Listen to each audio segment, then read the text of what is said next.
또 주말 동안에 국민의힘에서도 여러 얘기들이 있었어요. 특히 올림픽공원에 있었던 이런 상황들에 대해서 폄훼하려고 하는 움직임, 또 그리고 우리 국민의힘의 이제 이준석 의원 등에 대해서 윤리위 제소를 한다라고 하면서 내부 총질을 하는 소식들 계속 여러분들께 좀 전해드릴 수밖에 없게 됐습니다. 일단은 조갑재 씨 얘기예요. 한동훈 씨 친구 방송 또 나가서 광복절의 올공행이 대국민 사기극이다 이렇게 이야기를 합니다. 그러면서 내각제가 더 낫다, 대통령 중심제가 아니라 내각제가 낫다 이런 이야기도 하셨고요. 그리고 장동혁 대표가 연임하면은 당이 깨질 것이다 이런 이야기를 하시네요. 무슨 근거를 가지고 이런 분석을 내놓는지 굉장히 의구심이 들고, 이렇게 아무 근거 없는 평론가의 이야기를 대대적으로 이렇게 보도를 하고 실어주는 지상파 라디오는 정체가 뭔가 생각이 들거든요. 입만 열면 한동훈 씨 이야기만 할 패널들만 주구장창 불러서 방송 끌어가는 것도 참 재능이다라고 하는 생각이 드는데, 뭐 논리적으로 맞는 게 단 하나도 없죠. 자꾸 무슨 올림픽공원을 가는 게 문제다, 올림픽공원 당대표를 해라 이런 식으로 비아냥거리는 사람들이 있는데, 그럼 본인들이 국회에서 뭘 할 수 있는데요 대체? 107석 가지고 하다못해 필리버스터도 민주당이 3분의 2 의석 180석 가지고 강제 종결시키면 무제한 토론인데 무제한 토론이 아니에요. 우리가 120석도 못 가져왔기 때문에 필리버스터도 못하는 우리 국회의원들이 말하려면 허락을 받아야 됩니다. 그 정도의 지금 원내 상황에서, 그리고 원내에서 에어컨 바람 쐬면서 앉아있으면 뭐 해답이 나오나요? 야당이 뭔지를 모르시는 것 같아요. 야당은요 기본적으로 국민들의 분노, 시민사회 공론장에 함께 어우러지면서 국민들과 함께 연대하고 투쟁을 해야 되는 것이 야당의 기본입니다. 우리가 지금 제도권 정당이 아니에요. 탄핵 2번 당한 정당이지 않습니까? 그대 같은 사람들이 대통령 욕만 주구장창 하다가 대통령 그 허물 잡아서 끌어내리게 하면서 정권 잃어버리게 만든, 실각하게 만든 주도자들이 이렇게 좀 축소된 우리 정당의 이런 열악한 상황을 가지고 제도권 안에서 뭘 대단한 걸 할 수 있다고, 언감생심 올림픽공원에 열기가 없었다면 민주당이 특권 받겠다는 이야기 했겠습니까? 정점식 원내대표가 단독으로 장동혁 대표의 외부에서의 투쟁 없이 단독으로 협상했다면 우리 상임위처럼 특검도 흐지부지 되지 않았을까요?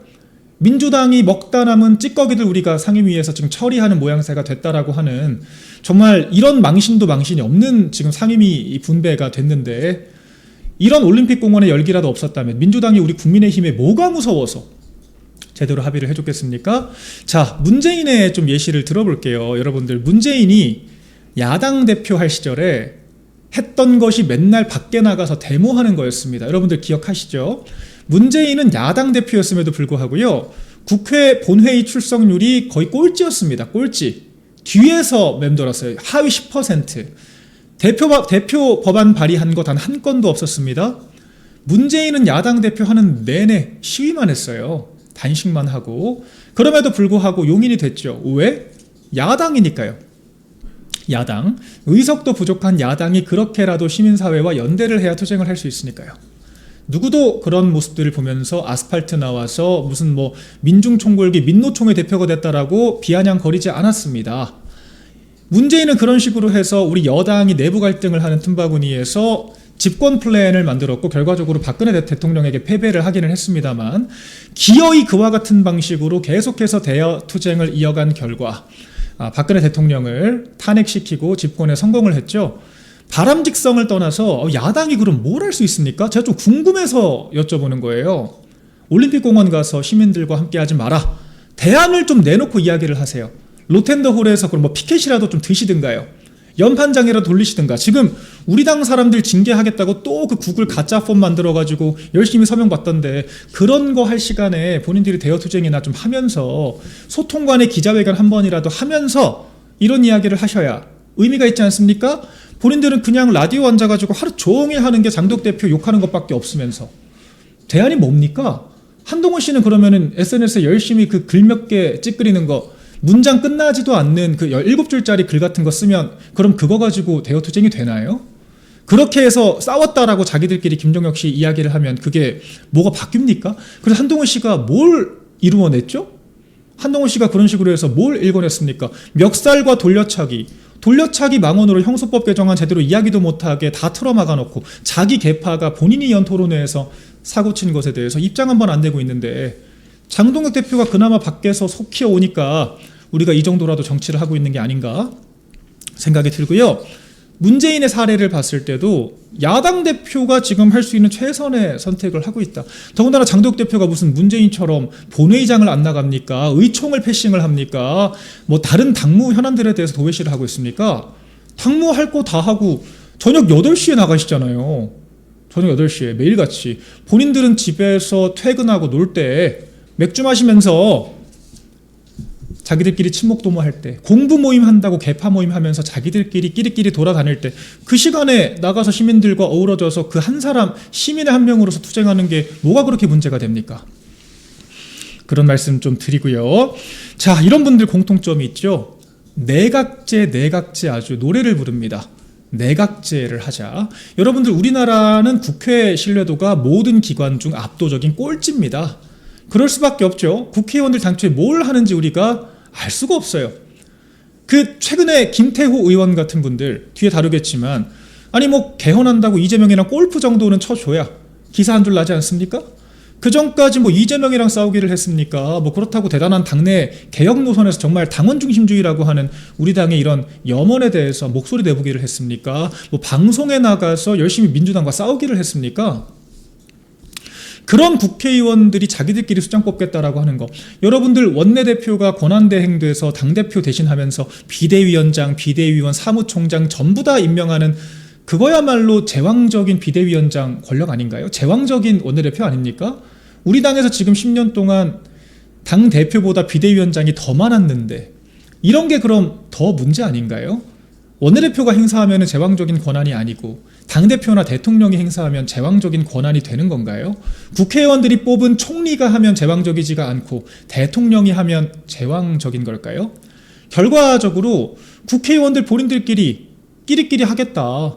지금 본인들 하듯이 온갖 공부 모임이니 뭐 대안과 미래니 이런 개파 모임 만들어서 자기들끼리 우르르 몰려다니면서 당원들 가르치려고 들고 아무튼 공천만 받으면 4년 동안 우리 세상이다라고 하면서 자기들이 만든 총리 내각에 자기네들이 강요로 들어가는, 장관도 나눠먹는 그런 식으로 지금 마음대로 하겠다는 이야기 하고 있는 거 아닌가요? 우리 국민들이 그러니까 이런 수를 뻔히 알기 때문에 납득 못하는 거 아닙니까? 의원 내각제 주장하시는 분들 본인들이 대중정치할 자신 없고 국민들에게 선택받을 자신 없으니까, 김종인 같은 사람들 국민들에게 선택받을 자신 없으니까 국회의원들은 마음대로 주무를 수 있다라고 하는 얄팍한 계산으로 내각제 하겠다라고 하는 거 우리 국민들께서 모르실까요? 한동훈 씨도 이 조갑재 씨의 그 연장선에 계신 분인데 조갑재 씨의 열렬한 지지를 갖고 있는 한동훈 씨는 어떤 생각을 갖고 계신지 좀 궁금합니다. 공천도 국민공천이라고 여론조사로 자기들끼리 인지도 조사해서 대충 뽑아놓고 그렇게 대충 뽑힌 의원들끼리 자기들끼리 내각제해서 총리 만들겠다라고 하는 거 정말 국민들을 멸시를 하고 국민들을 이건 능멸하는 저는 조치라고 생각을 해요. 이런 주장을 펼치는 것 자체가 기본적으로 좀 국민들께 인정받을 수 있을 정도의 국회의원 수준들은 좀 갖추고 나서 이런 이야기를 하는 게 맞지 않을까 생각이 들고요. 장독 대표 연임하면 뭐 당 깨진다 뭐 이제 이런 얘기를 하시는데 참 말만 거칠고 경솔합니다. 결과적으로 조갑재 씨가 얘기했던 대로 된 게 하나라도 있나요? 한동훈 제명시키면 뭐 당 망할 것처럼 이야기하더니 우리 지방선거 어느 때보다 성장했고 선방했고 지금 지지율 장독 대표 중심으로 우리가 이따 김어준 여론조사도 한번 보겠습니다만 민주당 전당대회에서도 40%대를 유지를 하고 있어요. 뭐가 망가진다는 겁니까? 당 깨진다? 창당 좀 제발 하라고 좀 하세요. 조갑재 씨가 창당해야 된다라고 이야기를 한 지가 지금 몇 달이 지났는데 창당 움직임은 고사하고 한동훈 씨 복당 노래 부르다가 결과적으로 자기들 발목에 자기들이 넘어져서 더 이상 복당 이야기 못하게 된 게 지금 상황 아닙니까? 창당을 하는 게 아니라 창당을 할 수밖에 없는 궁핍한 상황으로 본인들이 내몰린 거겠죠. 이런 황당한 이야기를 또 하고 계시기 때문에 참 저희가 또 안 다뤄볼 수가 없었다라고 하는 거고요.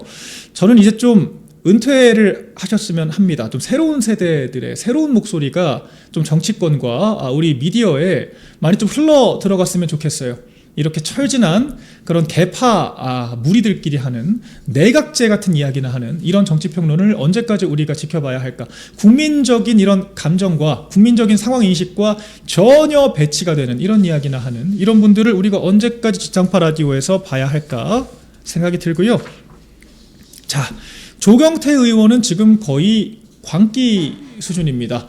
오늘은 장독 대표와 이진숙 의원을 모두 다 제명하라 이렇게 또 SNS를 올렸더라고요. 지금 윤리위 의사결정, 윤리위 의결이 이번 주 안에는 나올 거라고 지금 예측이 되고 있는데 윤리위 결정을 앞두고 5만 대 전선을 확장하고 있습니다. 왜 나만 징계해 징징징 이런 모습이죠. 장독 대표한테는 무슨 지방선거 패배와 절연 거부에 대한 책임을 물어서 출당을 시켜야 한다라고 하는 황당한 주장을 펼치더니 아니 윤리위가 그렇게 뭐 뗐으면은 다 들어주는 곳일까요? 선방했다 패배를 했다 다 주관적인 감상인 것이고 뭐 절연을 거부를 했다 그게 왜 징계 사유가 되죠? 그러니까 자기들 마음대로 왜 나만 징계해라고 하면서 정말 울부짖는 것밖에 더 됩니까? 이진숙 의원에 대해서도요.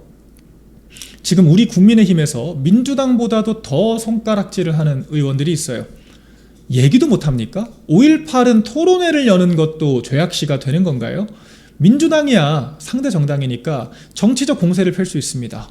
그런데 왜 우리 당에서 한지아, 박수민, 조경태 이런 분들 우리 당에서 뭘 그렇게 유서 깊게 오래 활동을 했고 우리 당의 무슨 레거시를 그동안 그렇게 지켜왔다고 이제 초선 뭐 국민추천제 비례대표로 들어와서 당론도 안 지키는 분들이 당헌당규 무시하고 통보식 당론이라고 그러면서 자기들 멋대로 하는 이런 분들이 뭔 보수의 가치가 어쩌고 하면서 이진숙 의원의 토론을 열었다라고 하는 그 자체를 비난을 할까요? 즉각 제명하라. 토론회를 연 게 제명 사유입니까? 우리나라가 무슨 김정은 독재국가에 있는 나라인가요? 3대 세습 국가인가요? 우리나라가?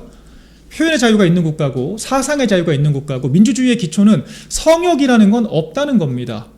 이진숙 의원의 이 토론회 타이밍이나 시점이 개인적으로 저도 아쉬움이 있습니다만 왜 우리 당에서 민주당보다 더한 이야기를 더한 논리를 가지고 더 강도 높게 비판을 하는가? 이게 바로 제가 지적했던 짬통합 세력들의 헤게모니 싸움이라고 제가 말씀을 드렸죠.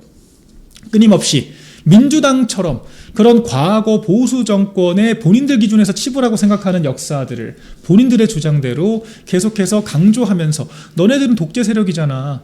너네들은 극우들이잖아. 그렇게 가스라이팅 하는 거. 이게 바로 짬통합 세력들의 그런 헤게모니 싸움의 전략이다라고 제가 말씀을 드렸는데 정확히 그렇게 흘러가고 있죠. 재보선으로 이제 국회에 입성해서 누구보다도 대여투쟁 최전선에서 싸우고 있는 이진숙 의원을 토론회를 열었다라고 하는 이유 하나로 우리 당에서도 제명시켜야 한다라고 하는 이야기를 하는 이 황당한 작태들에 대해서 이러니까 정말 우리 당이 많이 바뀌어야 되고요.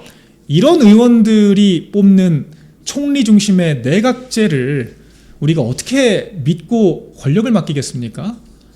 국민들이 투표해서 만들어진 대통령 권력조차도 지금 부정선거 의혹 등 때문에 지금 신뢰성을 유지하지 못할 판국에 국회의원들끼리 짬짬이로 투표도 없이 자기들끼리 뽑은 국민투표 없이 자기들끼리 뽑은 이런 분들이 선출한 총리를 우리가 어떻게 믿고 따를까요? 내각제가 되면 조경태 의원 같은 분은 좋겠죠. 뭐 국회의장도 못하고 원내대표도 못하고 당대표도 못하지만 뭐 자기들이 뽑은 총리의 다선순으로 내각자리 장관자리 나눠 먹을 수 있지 않습니까? 그런 거 하고 싶어서 내각제 선호한다고 얘기하는 거 아닌가요? 말이 좋아 집단지도 체제지 결과적으로 자기들끼리 나눠 먹겠다는 말을 그렇게 하는 거 아닙니까? 굉장히 황당한 작태다 말씀을 좀 드리겠고요.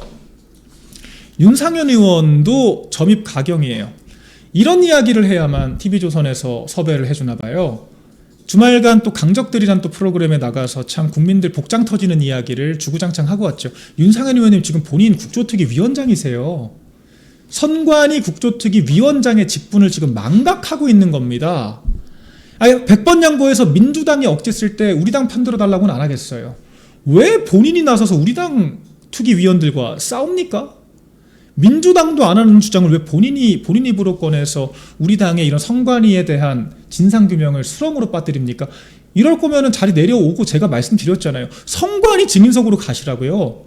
선관위가 이런 주장을 하는 거에 대해서 국민들이 반박하고 되치기하고 자정을 하는 것은 자연스럽지만 아니 심판 역할을 해야 될 국조특위 위원장이 뭐는 선동이고 뭐는 아니다. 본인이 뭔데 그런 규정을 할까요? 그러면서 국민의힘 내 존재하는 부정선거 카르텔 이렇게 표현을 하면서 아주 그냥 좌파들한테 자기들 마음대로 막 세계관을 만들어내서 먹잇감을 던지고 있죠.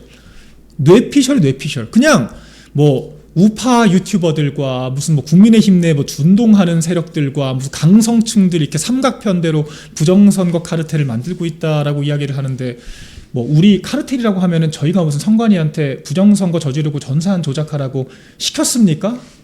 저희가 선관위한테 지금 득표수 사후 조작하고 득표율까지 타임머신 타고 가서 맘대로 조작하라고 저희가 시켰나요? 선관위가 이런 식의 문제를 불러일으키지 않았다면 애초에 벌어지지 않았을 문제입니다. 이런 일이 벌어졌기 때문에 지금 윤상현 의원이 국조특위 위원장 가 계신 거고요. 문제가 벌어졌기 때문에 지금 본인이 해결하겠다고 그 자리에 가 계신 건데 스스로 자원해서 국조특위 위원장 가셔놓고 지금 방송 나가서 좌파 패널들이랑 하하호호 시시덕거리면서 그래 부정선거 음모론이지 국민의힘이 지금 음모론에 편승해서 선동을 하고 있지 이런 이야기 하는 게 지금 정상인가요? 오히려 CBS 출신의 김규환 기자가 제대로 직격을 하더라고요. 무슨 뭐 참 황당한 이야기 합니다. 뭐 광장 정치와 뭐 선동 정치를 타파해야 된다. 그런 논리라면 윤상현 의원님 그때 관저 앞에 제일 먼저 들어가서 윤 대통령과 이야기를 하고 그때 가장 선두에서 그 장외 집회 이끌어갔던 국회의원 아니셨습니까? 그때 장외 집회에서 거의 전한길 대표 수준으로 앞장서서 거의 국회의원들 중에 최전선에서 탄핵 맞겠다고 몸부림치셨던 분이 이제 와서 우리를 향해서 뭐 선동을 한다, 장외투쟁에 매달린다 이런 지적을 하는 건 너무 황당합니다. 황당해요. 자기 부정이고요. 그 자기 부정에 대해서 오히려 김규환 기자 같은 사람들이 지적을 해요. 그게 지금 윤상현 의원 입에서 할 말이냐? 윤상현 의원이 왜 이렇게 자기 부정까지 해가면서 이런 참 부적절한 모습들을 계속해서 보여줄까요? 조경태 의원도 마찬가지지만 윤상현 의원 5선 국회의원이죠. 근데 우리 당에서 5선 수도권의 국회의원들의 참 기구한 경우들이 많습니다. 원내대표 한 번쯤은 해봐야 이제 원내에서 구심점 역할을 할 수가 있고 아니면 뭐 당원들의 인기를 얻어서 당대표라도 한번 해봐야 또 당무를 수행할 수 있고 그게 아니라면 국회의장, 국회부 의장이라도 하면서 아니면 상임위원장급을 몇 번을 하면서 조금 더 이 국회 어른다운 포지션을 취해야 되는데 사실 윤상현 의원은 국회의장, 부의장, 원내대표, 당대표 단 한 번도 해본 적이 없죠. 비대위원장도 단 한 번도 해본 적이 없습니다. 그래서 그 조급함의 발로로 이런 무리수를 두는 게 아닌가 생각이 들어요. 그리고 윤상현 의원이 참 우리 당원들께도 서운하다라고 하는 생각을 하시는 것 같아요. 본인이 그렇게 탄핵 반대 최전선에 싸웠는데 왜 당원들은 장덕 대표를 좋아하는가? 본인 잘못이죠. 왜 그렇겠습니까? 이런 모습을 보여주시니까 실망해서 당원들께서 돌아서는 거 아니겠습니까? 일관된 모습을 보여주고 우리 당원 지지자들의 그런 목소리를 대변해야 정치인으로서 인정을 받을 수 있는 건데 지금 윤상현 의원은 누구보다 앞장서서 당심을 폄훼하고 급기야 우리 지도부와 국회의원들까지 카르텔 어쩌고 하면서 공격을 하고 계시잖아요. 이렇게 오락가락 행보를 보이니까 그 공직이든 당직이든 하나는 맡아야 한다라고 하는 그 조급함에 자꾸 이런 실수를 반복하고 있기 때문에 갈지자 행보를 반복하고 있기 때문에 인정을 못 받는 것이다. 이렇게 말씀을 드리고요. 윤상현 의원이 지역에서 무소속으로 당선된 건 제가 높게 평가를 합니다만 딱 그 정도의 정치밖에 할 수가 없다. 이런 식이라면요. 결과적으로 다 자기 부정이에요. 본인이 몇 번이고 출마를 했던 전당대회에서 줄줄이 낙선을 하고 나니까 당대표를 폐지하자고 이야기를 하고 결과적으로 모두가 다 본인이 해보다가 안 되니까 저건 심포도야. 갖지 못할 바에는 부숴버리겠다라고 하는 이야기밖에 되지 않는다라고 하는 거 우리 모든 당원 국민들께서 알고 계시다. 좀 부연을 드리고요. 네, 그리고 지금 개헌 관련된 개헌 밀실 지금 골프 모임 관련 파동이 일파만파 커지고 있죠. 처음에 김태후 의원 등 4명의 국회의원들의 이름만 거론이 됐었는데 다시 좀 실명 보도가 됐습니다. 이름이 공개되진 않았지만 그 당시 알려지진 않았지만 사후적으로 취재에 의해서 윤재옥 의원과 송원석 의원, TK 의원들 중심으로 이재명과 함께 골프 회동을 가졌다라고 하는 거, 개헌 관련된 이야기를 아주 심도 깊게 나눴다라고 하는 거 지금 공연히 알려지고 있습니다. 이게 결국 이재명과 함께 7명만 이탈시키면 범여권에서 200명을 모을 수 있기 때문에 어떻게든 이재명 연임 빌드업을 하기 위한 혹은 연임을 직접적으로 관철시키기 위한 개헌을 하려고 하는 거 아닌가, 개헌 추동을 하려고 하는 거 아닌가. 일단 200명 밀어붙이고 나서 국민투표는 어떻게든 되겠지, 이 막장 선관위 앞서서 어떻게든 되겠지, 지금 그런 식의 협잡을 하고 있다라고 밖에 해석이 안 되죠. 오죽하면 그 조선일보조차 굉장히 비판적인 논조를 견지하고 있어요. 이런 개헌 밀실 야합, 이렇게 부적절한 언동을 보였던 국회의원들이 아주 문매를 맞고 있다, 비난을 당하고 있다라고 하는 기사가 또 오늘 나왔습니다. 이에 윤재욱 의원은 또 해명이라고 또 뭐라고 짧게 글을 올렸어요. 여야가 합의하지 않은, 여야 합의 없는 개헌 추진은 단호히 반대한다. 그러니까 지금 본인들이 합의해 주려고 그 자리에 간 걸 저희가 문제 삼고 있는 거 아닐까요? 민주당에서 이재명만 연임 이야기하면요, 이렇게까지 뉴스가 되지 않아요. 이미 우리가 그 계획을 알고 있기 때문에 막아야 한다라고 하는 문제인식이 공통적으로 있기 때문에 문제가 되지 않는데, 그대들이 이재명을 만나서 골프 모임하고 개헌이 어쩌고 저쩌고 무슨 분권형이 어쩌고 내각제가 어쩌고, 내각제 분권형을 포함한 이재명의 실질적인 임기 연장이 가능한 권력구조 개편안을 논의를 하고 왔기 때문에 지금 문제가 되는 거고, 그러니까 이 여야 합의를 거기 끌어가려고 그 골프 회동에 간 거 아니냐라고 하는 의심을 지금 사고 있지 않습니까? 이거는 말장난하는 것밖에 안 되죠. 국민들을 기망하는 거죠. 이재명의 연임이 없다라고 하는 명확한 메시지 없이는 어떠한 형태의 권력구조 개편도 할 수 없다라고 이야기를 하는 게 정상적인 해명이 아니었는가 생각이 드는데, 너무 부실한 지금 설명, 변명만 내놓은 것이 아닌가 생각이 들고요. 지금 이재명이 이야기하는 이런 모든 권력구조 개편안은 종합적으로 이재명이 퇴임을 하더라도 혹은 이재명이 정권을 유지하고 있는 상황에서도 임기가 어떤 식으로든 연장이 가능한 방식입니다. 연임제라고 하는 것, 제가 가천대 교수가 실제로 그와 같은 연구를 했다라고 말씀드렸죠. 헌법 128조 2항을 무력화시킬 수 있는 석학들의 연구가 실제로 벌어지고 있기 때문에 실질적인 연임도 가능하고, 중임이라고 하는 명목으로 이번에 한 번 쉬고 그 다음에 출마를 한다라고 하는 계획도 본인의 대리인을 세워서 한 번 5년 연장시키게 만들어 놓고 본인이 그 다음에 중임을 할 수도 있다라고 하는 그런 식의 계산도 충분히 가능하고요. 분권형이 됐건 내각제가 됐건 결과적으로 이재명의 임기가 끝나도 새로운 권력구조, 내가 대통령은 해봤지만 총리를 하지 말라는 규정은 없잖아. 대통령이 이어서 총리하는 게 왜 문제가 돼? 헌법에 그런 내용 없잖아 라고 하면서 임기 연장이 실질적으로 가능하다라고 하는 게 문제라고 저희가 지적을 하고 있지 않습니까? 그럼에도 불구하고 이재명은 본인 입으로 연임하지 않겠다, 연임은 없다라고 하는 이야기를 단 한 차례도 꺼내지 않았기 때문에 저희가 이것은 이재명의 감옥 안 가기 플랜, 이재명의 감옥만은 피해 보겠다라고 하는 처절한 몸부림이라고 규정할 수밖에 없다라고 설명을 드린 것이고, 실제 그렇게 추진될 가능성이 농후하다라고 말씀을 드렸습니다. 우리 중진급 의원들, 지금 이미 밝혀진 의원들만 6명이 넘죠. 우리가 107명의 지금 의원들을 보유하고 있기 때문에 7명만 이탈해도 개헌안이 통과될 수 있습니다. 국민투표를 통해 저지할 수 있겠지만 국민투표에서 막지 못한다면 실질적으로 이재명의 의도대로 개헌안이 통과가 될 수 있는 일촉즉발의 위기 상황이기 때문에 이와 같은 중진들의 부적절한 행보들이 더 큰 비판의 화살, 비난의 화살을 맞을 수밖에 없는 게 아닌가 생각이 되고요. 평생 뉴스 한 줄 안 나다가 이재명이랑 골프 쳤다고 뉴스 난 것도 볼성 사나운데, 그 내용이라고 하는 게 이재명이 만나보니까 의외로 소탈하다 이런 이야기를 하면서 분권형이니 내각제니 그런 이야기 듣고 와서 지금 자랑이라고 이야기하고 있는 것 자체가 참 우리 국민의힘의 참담한 현주소를 보여주고 있다 생각이 되고요. 이러니까 우리가 당원 중심주의 하자라고 하는 거겠죠. 이러니까 장덕 대표께서 당협평가 방식 자체를 아예 새로 바꿔서 임기 자동 연장식의 이런 수동적인 방식이 아니라 당협위원장들 전부 다 직위 해제된 상태에서 당원들 통해서 새로 평가를 해보자라고 하는 특단의 조치까지 내놓은 거 아니겠습니까? 결과적으로 이게 모두 다 우리 국민의힘이라고 하는 정당이 새 단장을 해야만 하는 근거가 되고 있다 말씀을 드리겠습니다.